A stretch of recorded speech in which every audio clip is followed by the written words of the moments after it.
Hi everyone. So the other big news, the massive news that has come through is that Mispa and Bakar Yunus have resigned from their roles right before the World Cup. Resigned, या फिर I would rather say sacked. I know a lot of people are saying कि इसमें रमीज़ राजा का हाथ है, वो भी आए, और लेकिन मैं आपको ये गारंटी के साथ बता सकती हूँ कि इसमें रमीज़ राजा का हाथ नहीं है, because वो अभी he will take charge. This was a decision that was being contemplated for a very long time. I think पिछले 3-4 महीने में ये बातचीत चल रही थी.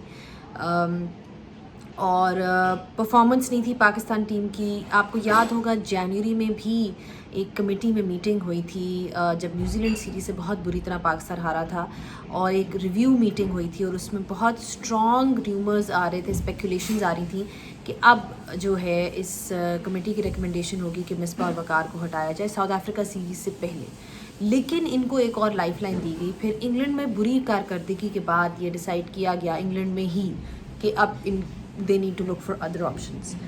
तो I would obviously I feel bad कि आप एक वर्ल्ड कप से पहले इतनी इंस्टेबिलिटी ठीक भी नहीं होती. अब अब्दुल रज़ाक और सफियान मुश्ताक को इंटरिम कोचेस लगाया गया है. वो आपके इंटरिम कोचेस ही हैं, वो आपके परमानेंट कोच नहीं हैं. They are going to be with the team for a bit. I do feel कि जो आपके रियल कोच हैं उनको ऑलरेडी हायर किया गया है.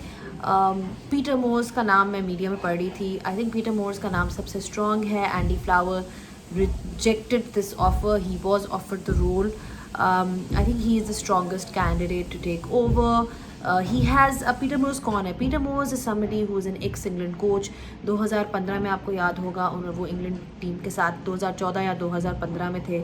फिर उनका काउंटी एक्सपीरियंस भी रह चुका है. इमाद वसीम जो है उनके नीचे खेल चुके हैं काउंटीज़ में. So he knows exactly what kind of a coach he is. Unfortunately he is known for his controversies with Kevin Pietersen. Kevin Pietersen उनकी आपस में बहुत लड़ाई भी हुई थी एक टाइम पे जब ये कोच थे, क्योंकि मेरा ख्याल है ये 2 दफ़ा कोच रह चुके हैं if I am not mistaken of the England cricket team. आप पढ़ सकते हैं उसके बारे में. But let's talk a little about Misbah and Waqar's reign. I feel like it's been disappointing, because the results have not been there.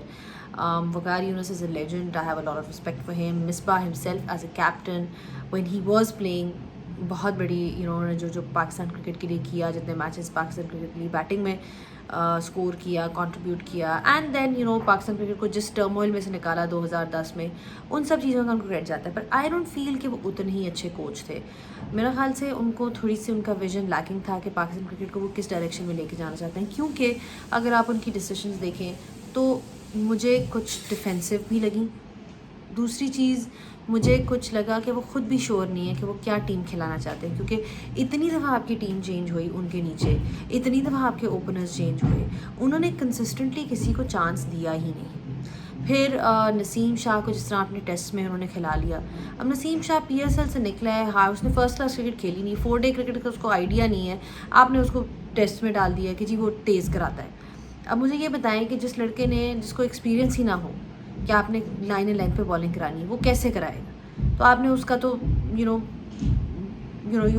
Basically dented his confidence. जब वो आया था तो बहुत प्रॉमिसिंग था. सो ये कुछ डिसीजंस थी जो मुझे बिल्कुल बहुत अजीब लगी. फिर मिसबा जब आए तो उन्होंने फ़खर जमान को हटा के MH शहजाद से ओपन कराया. अगर आपको याद हो उमर अकमल को भी वापस वो ले आए थे कि मैं इनको चांस देना चाहता हूँ. सो ये इस तरह की कुछ डिसीजंस थी जो बहुत स्ट्रेंज थी. फिर इनके मैनेजमेंट की जो एक फ़ीडबैक मिलती थी प्लेयर्स की, वो ये थी कि इनकी ईगोज़ बहुत बड़ी हैं और लाइक्स और डिसलाइक्स बहुत स्ट्रॉन्ग हैं. जो प्लेयर इनके पास जाके टाइम स्पेंड करता है, जो प्लेयर इनके साथ बैठता है, उठता बैठता है, उसको वो प्रेफर करते हैं और उसको वो चांसेस ज़्यादा देते हैं बनिस्बत किसी और प्लेयर को. सो वो एक जो पास्ट एक्स प्लेयर का जो एक बैगेज होता है ना, वो ये दोनों साथ अपने लेकर आए थे. आई फील एक गोरे कोच का जो एक एडवांटेज पाकिस्तान क्रिकेट में वो ये है कि वो किसी बैगेज के साथ नहीं आ रहा. उसको नहीं फ़र्क पड़ता कि सरफराज कराची से है और हफीज़ लाहौर से है और कहाँ से. He does not care about that. Mickey का भी जो एक ये चीज़ थी वो अच्छी थी कि वो रीजन्स के बेसिस पे आई डोंट थिंक कि टीम सेलेक्ट करता था, या उस पर कोई मीडिया का उस तरह से प्रेशर नहीं था. तो मेरा ख्याल से वो इन्फ्लुएंस फिर उनको नहीं कोई लोग कर सकते, उनको कोई सिफारिशें नहीं डाल सकते कि ये करें ये करें. सो آئی ہوپ دیٹ جو بھی ایونچولی کوچ ہو وہ پاکستان کرکٹ کو ایک پازیٹیو مائنڈ سیٹ کے ساتھ کھلائے. World cup is a huge stage. یہ انسٹیبلٹی ورلڈ کپ سے پہلے اچھی بھی نہیں ہے کہ آپ کی ٹیم ایک دم سے جی آپ کے کوچ بھی بدل گیا, آپ کے وہ بولنگ کوچ بھی بدل گیا. یہ ڈیسیشن اگر ان کو لینی تھی, جو کہ لینی چاہیے تھی, بالکل پہلے لینی چاہیے تھی. It was not right before a world cup. I think کہ یہ پاکستان کرکٹ کے لیے آپ کے جو پلیئرز ہوں گے وہ بھی انسرٹن ہوں گے کہ پتہ نہیں ہم ہیں ٹیم میں کہ نہیں ہے. اب ایک ڈفرینٹ مینجمنٹ آئے گی, وہ مینجمنٹ چاہیے کہ ہم اپنے طریقے سے چیزیں چلائیں. So it's time is not right. Lot of people were seeing کہ ان کا وقت ختم ہو گیا ہے, لیکن یہ چیز جب آپ نے ان کو ہائر ہی کیا تھا تب آپ کو سوچنا چاہیے تھا کہ آپ نے کس بیسس پہ, کس ایکسپیرینس پہ ہائر کیا. مصباح الحق کا کوچنگ ایکسپیرینس نہیں تھا, لیکن آپ نے ان کو یہ ذمہ داری دی. خیر, اب تو it's all done and dusted. Let's hope for the best. New Zealand کی سیریز ہے, اس میں ایکسپیریمنٹ کریں. ٹیم سلیکشن اناؤنس ہو چکی بھی ہے جو آپ کی ورلڈ کپ کی ٹیم ہے. So let's see what happens. اپنی رائے کا پلیز اظہار کریں نیچے کامنٹس میں, and do subscribe to my channel.